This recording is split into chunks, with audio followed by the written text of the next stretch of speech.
Today's episode is brought to you by Audible.com, and specifically the book Strategos, Born in the Borderlands by Gordon Doherty. This is proper Byzantine historical fiction set during the 11th century.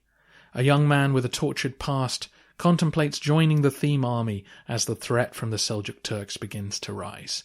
If you'd like to listen to Strategos for free, go to audibletrial.com/TV Critic.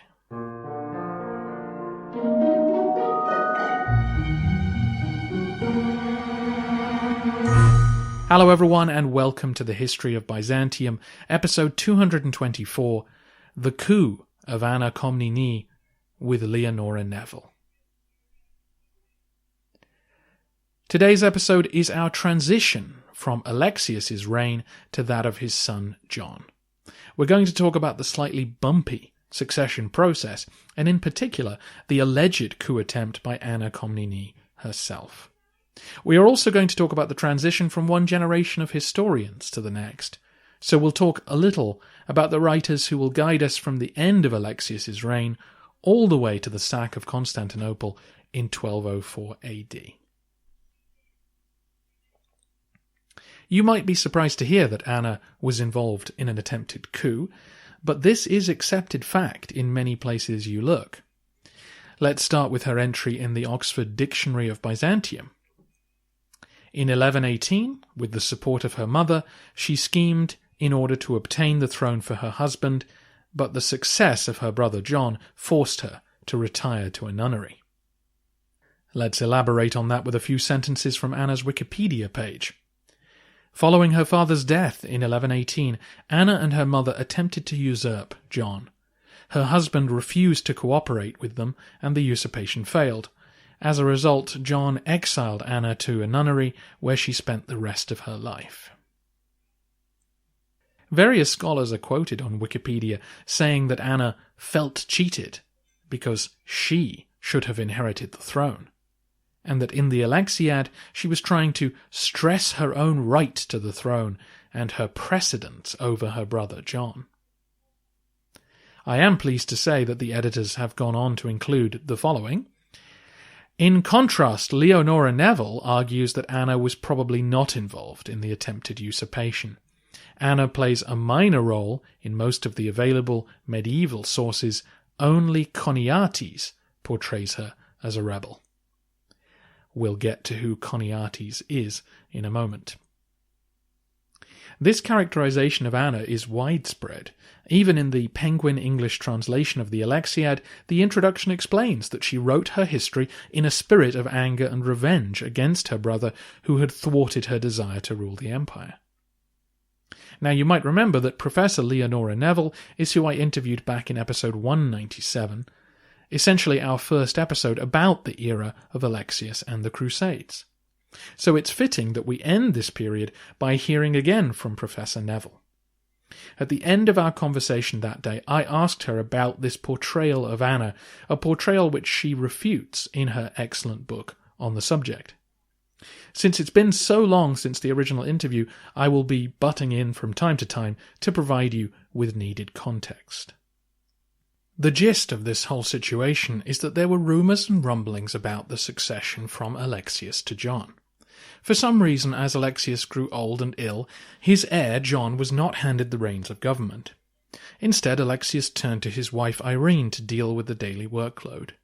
And when she needed help, she turned to her son-in-law, Nikephoros Bryennios, Anna's husband. When Alexios lay on his deathbed, John said his goodbyes and raced to the palace to establish himself in power. This lack of filial piety was noted and added to the gossip swirling around the capital. But that's it. Alexios died and John became emperor. It is only Choniates, a historian writing 90 years after the event, who adds that Anna wanted to kill her brother and make her husband emperor. This story has gained wide acceptance, and as you heard from Wikipedia, has been used by scholars as a way to interpret the Alexiad. So when Anna sounds sad or angry, or doesn't mention her brother in a passage, this has been taken as evidence of her bitterness over her failed coup.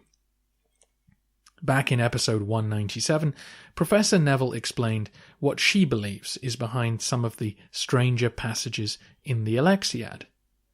Anna will often lament during her text, talking about the tragedies she has lived through, namely the deaths of her husband, father, and mother. She expresses her grief with florid, emotive prose, completely at odds with the rest of her history, which sounds just like the texts produced by male historians. Professor Neville thinks this is the whole point. Women were not supposed to write history. They were meant to be humble and quiet. Writing history made a woman seem loud and arrogant. So in order to gain the pity of her audience as an anti-arrogance defense, Anna writes out these stereotypically female passages of performative mourning. As Professor Neville points out, her husband, father, and mother all died of old age, still in power, still rich, and by all accounts in happy relationships. There was no cause for lamentation. But this lamenting has been interpreted by many scholars over the years as relating to her failed coup, an event for which we only have Choniates' word. So, my final question to Professor Neville was about this alleged usurpation and whether Anna has been slandered by all those historical summaries. There are things, when you're starting to study history, you pick up basic reference books and they tell you a story of what happened, of who killed who and who reigned after who. And this story that Anna wanted to be the empress and tried to have her husband murder her brother is just one of the things that's taught as a thing that happened. So then it can be really surprising when you go back and really try to dig into that to see what holds it up. And the main thing that holds it up is what I just explained, that the theory that Anna was livid throughout her life is used to explain the lamentations in the Alexiad. Right?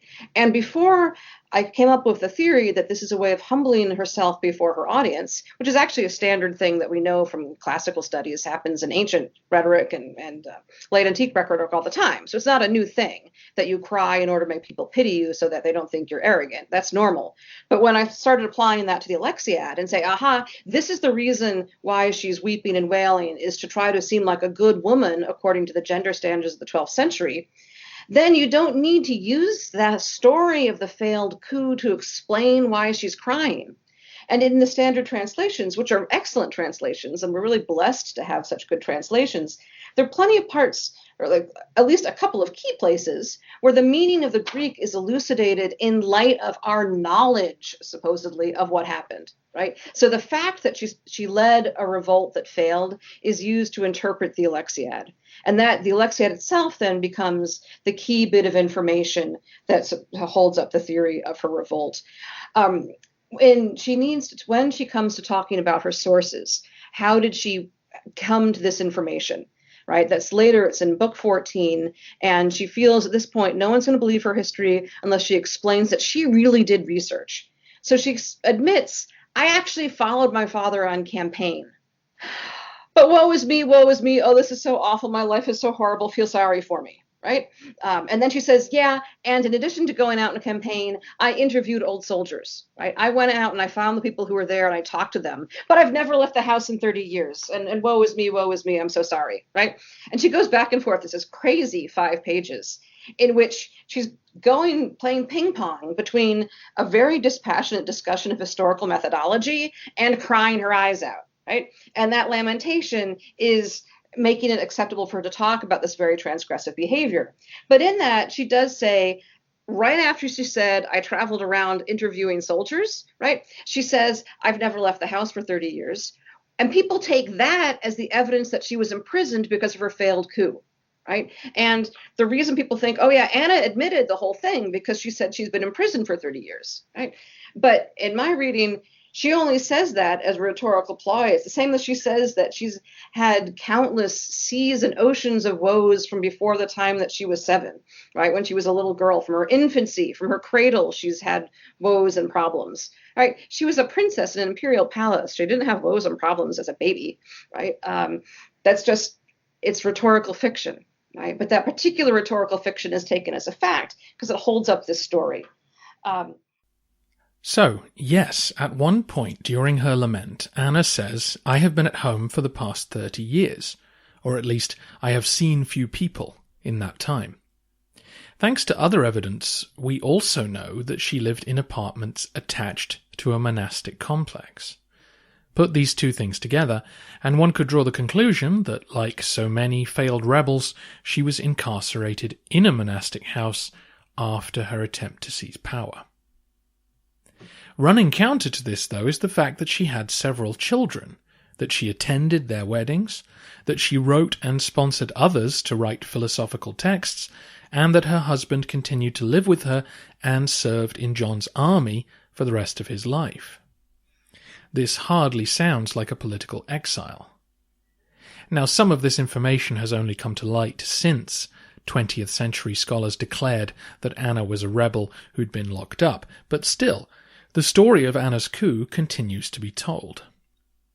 It seems likely that her apartments on the monastic site were a convenient location to meet men other than her husband, by which I mean old soldiers she interviewed for her history and the philosophy students she patronized.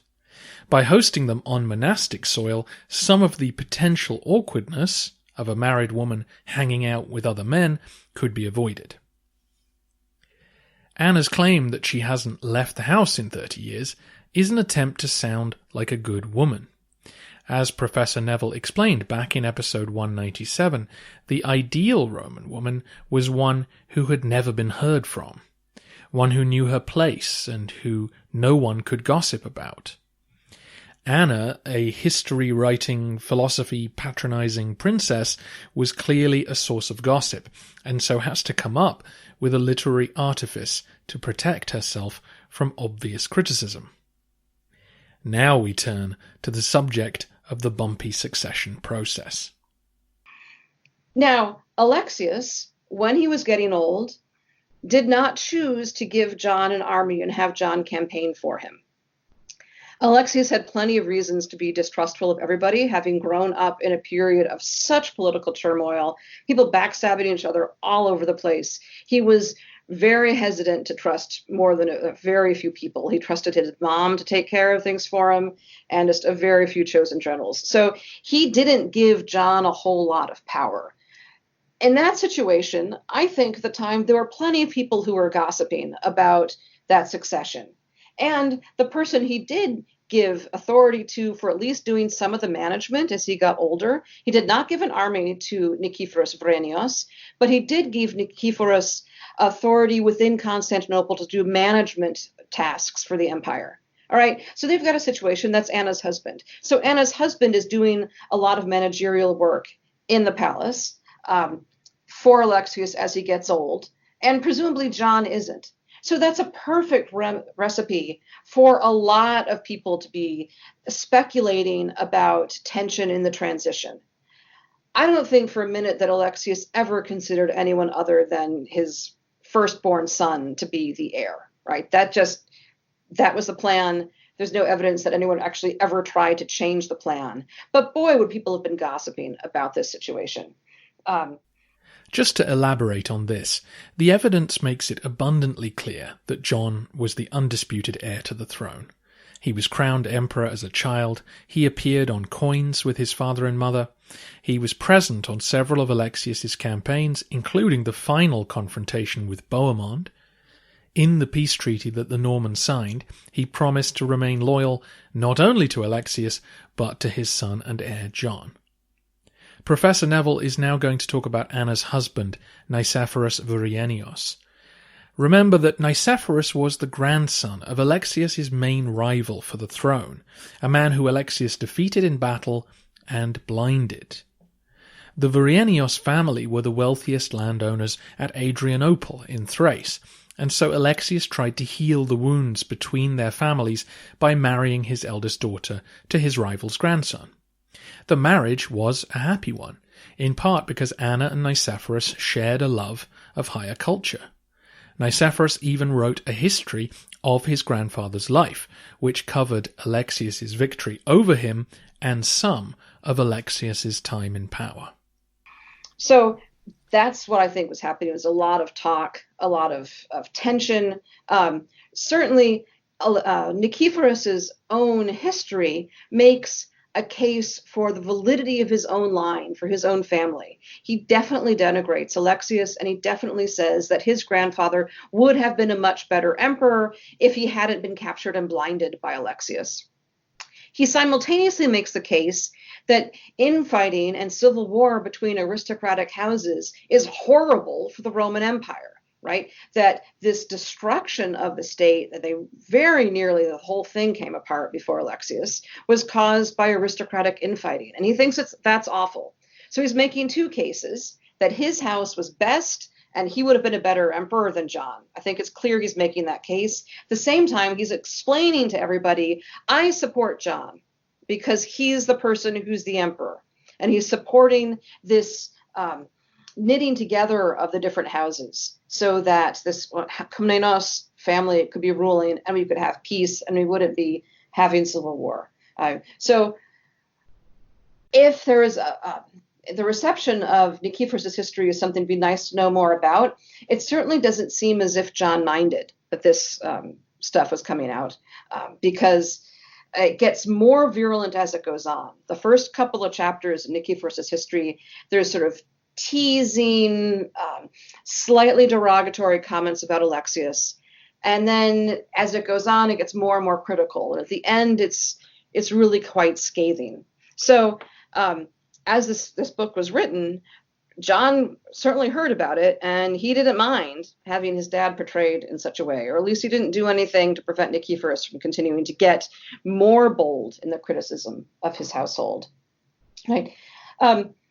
As to the question, would Anna have ever wanted to be empress? I think it's a rare person to sort of, look themselves in the mirror and say, nah, I'd never want to be Byzantine empress. I'd never want to be emperor. I mean, it's a really cool job. But was this something that she was working for? We have no evidence of that. Is this something that was the touchstone of her life? Obviously not. Because if it were the case that Anna had wanted to take over, wouldn't she have supported her husband's history that was saying that his family should have been in charge? Right? Nikephoros has the more revolutionary text, right? And her history is a rebuttal of that.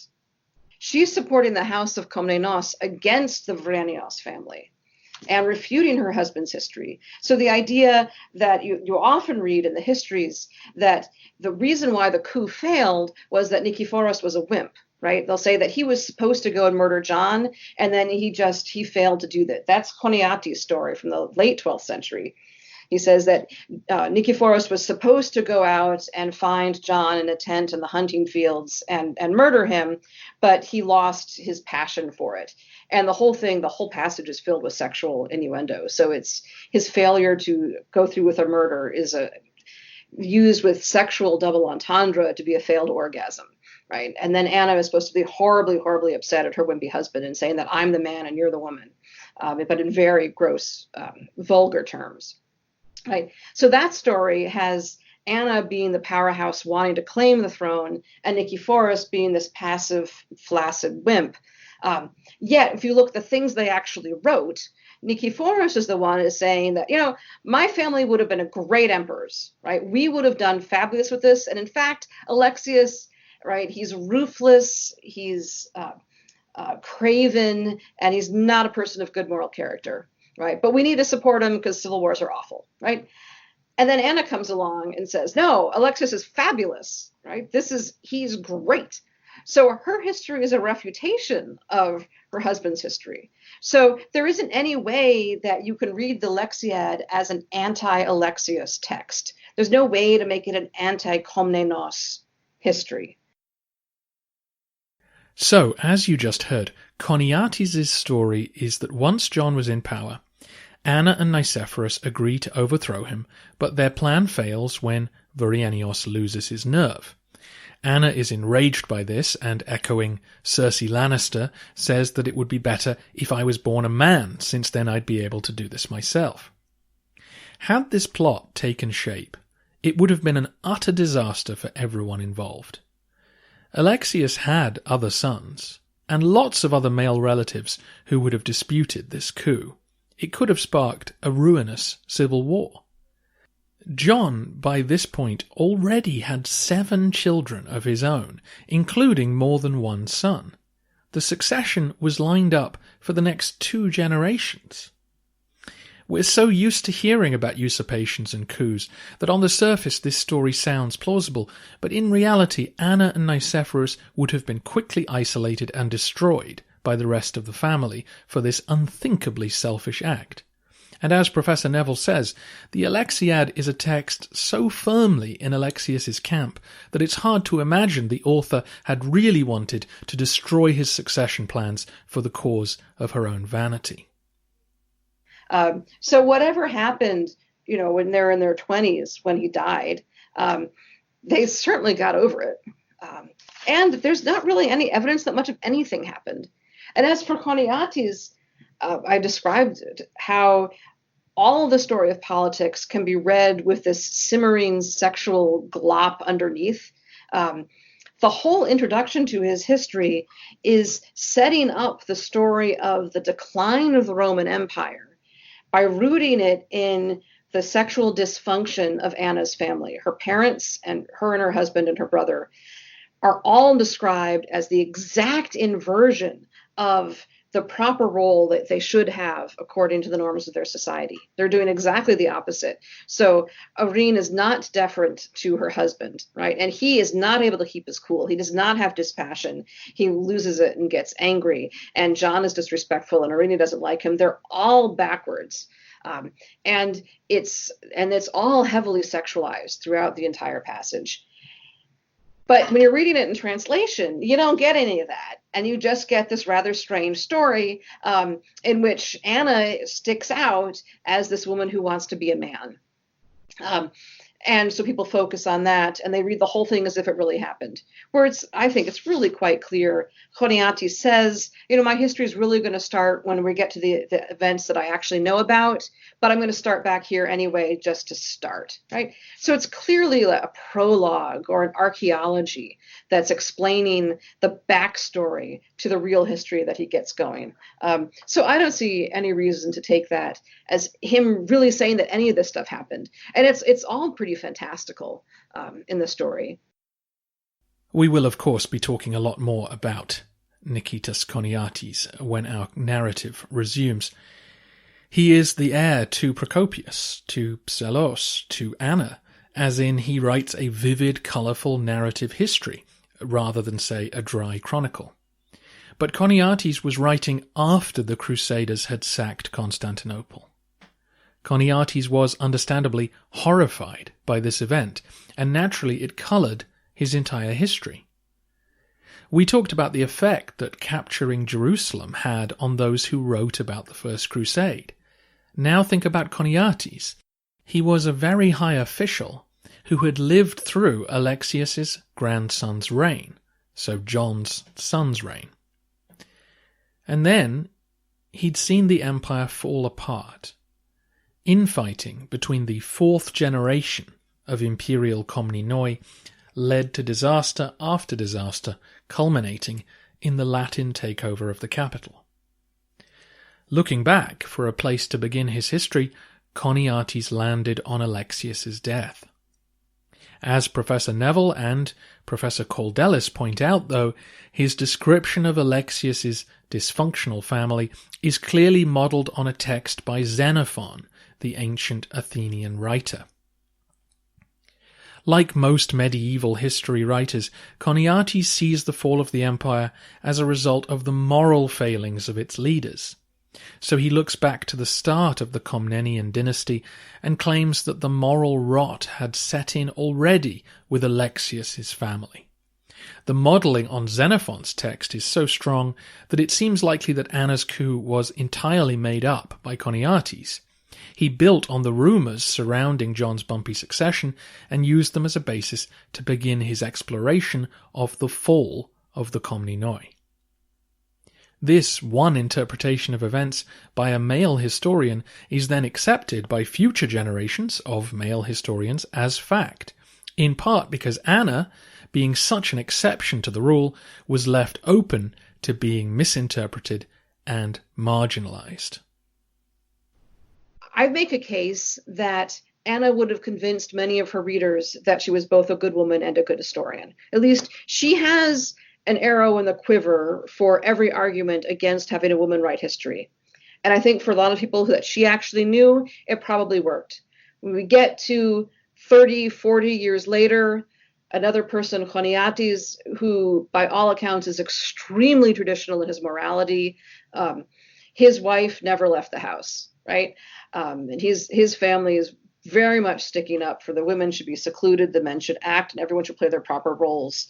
I think it's entirely possible that he read the Alexiad, and he would have been able to understand the way that she was responding to the criticisms of her culture, the way that we have not been able to understand. But it still might not have worked, right? He still might have been pissed off that this is a woman who was so arrogant and had the effrontery to say that a woman could write a history.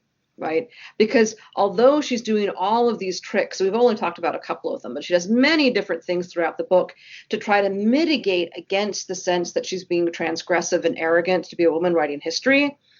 My bet is that Choniates still thought that she was arrogant and transgressive and a bad woman because she tried to write a history. So when it came to writing his history, he portrayed her as this fairly insane, sexually deprived shrew who was yelling at her husband about how they had the wrong genitals, right? And then later readers, 18th, 19th, 20th century readers, we don't get any of her apologetic work. We don't understand any of the things that she does to make herself look good, but we sure see all the problems, right? And the culture of thinking that a woman shouldn't really be writing history was really pretty relevant up until, middle of the 20th century. And we have some late 20th century stuff too. There's one person who makes the argument that she didn't really write it. She wrote all the girly bits, but all the parts that are the masculine historical voice were written by her husband. Right? So there's the ideas that women really don't write history, or women wouldn't be interested in writing history, and you have to be a real strange woman if you did. There's enough similarity between that attitude and Choniates' attitude that people have been very willing to take his criticism and say it's factually true, right? And then there are also historians who would say, well, Choniates wrote it and he wouldn't have lied, so it's true, right? So people who would take everything as absolutely true, right? And accept anything that he would say without trying to figure out. So my logical case, she's countering the revolutionary case that would back her husband. Doesn't make much sense because that's thinking about history on a different level as opposed to just accepting that what Choniates said was true because he's a good guy and wouldn't lie. And so one man's claim that she's arrogant undoes books and books full of her humbling herself to try and avoid that slur. I think that's what happened. Well, we have to thank you for trying to peel back those layers and get Anna to be read on her own terms. And we will do our best here on the podcast to go forward with that in mind as we go through Alexios's reign. Thank you. Thank you so Neville, much for your interest in Anna. Professor Neville, thank you so much for coming on the podcast. Sure. You're welcome. That is the end of the interview. So if in future you hear that Anna wanted to be empress and remained bitter to the end of her days, you will hopefully think again. One hanging thread here, though, is the question of why Alexios and his wife didn't hand John more power while Alexios was still alive. We have no hard evidence either way. It is Anna's contemporary, the chronicler John Zonaras, who tells us that John felt insecure about the succession, that he was anxious that Bryennios was being given responsibility, and that he urged those around him to renew their vows of loyalty to him. Both Zonaras and Anna confirm that on Alexios' deathbed, John stopped in to say goodbye, and then rushed to the palace to secure power. Though this was an undignified thing to do, it was hardly a foolish precaution. These are the moments when new emperors are at their most vulnerable, and John made sure that he was not open to any challenge. The question of why he wasn't given power is left open, but we have seen this insecurity and lack of communication on many previous occasions. I suspect it is just a function of court life, as viewers of Netflix's The Crown will be well aware. John was 31 in his father's final year. He was a grown man with a family of his own to look after. It was often felt that there was something demeaning about an emperor-to-be still taking orders from his mother. So perhaps to avoid that stigma, the two sides kept to their separate domains. There are all sorts of awkward situations at a moment like this.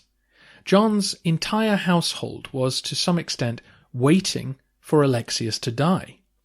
Once John was emperor, everyone around him, from family members to servants, would rise to the highest of stations. And concurrently, all those serving Alexios would be demoted.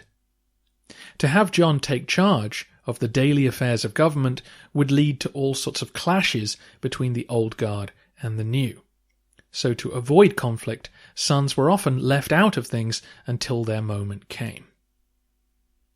Once in power, John would begin campaigning immediately, and one of his major policy objectives was the recovery of Antioch, indicating strongly that he had been groomed by his father to be Vasilevs, and that the two were on the same page. That's all from me today. Next time we have a very special episode, suggested and recorded by a kind listener. It's an interview with the lead singer of the metal band Judicator, a man who turned Belisarius' story into an entire metal album. It's a really enjoyable interview, and for those of you who are keen for more Byzantium in your pop culture, I really think you'll enjoy the discussion of how that story of 6th century Byzantium is transformed into modern music. In the meantime, if you are looking for some quality Byzantine audio, I'd like to recommend the book Strategos, Born in the Borderlands by Gordon Doherty. This is the first in a trilogy set in the era of the Battle of Manzikert. We follow a young man named Appian, who has scars from a mysterious past and a huge role to play in the conflict between Byzantium and the Seljuk realm. The story has elements of fantasy, but is mainly in the vein of my own House of War series, a soldier's life in the borderlands of Byzantium as the Turkic tribes come knocking on the door. I've heard the whole of the first book on Audible, and if you'd like to check it out, then go to audibletrial.com/TV Critic, and you can get it for free. By signing up there, you begin your subscription to Audible's excellent service, and you can cancel the subscription anytime and keep the free book on your phone. That link again is audibletrial.com/TV Critic.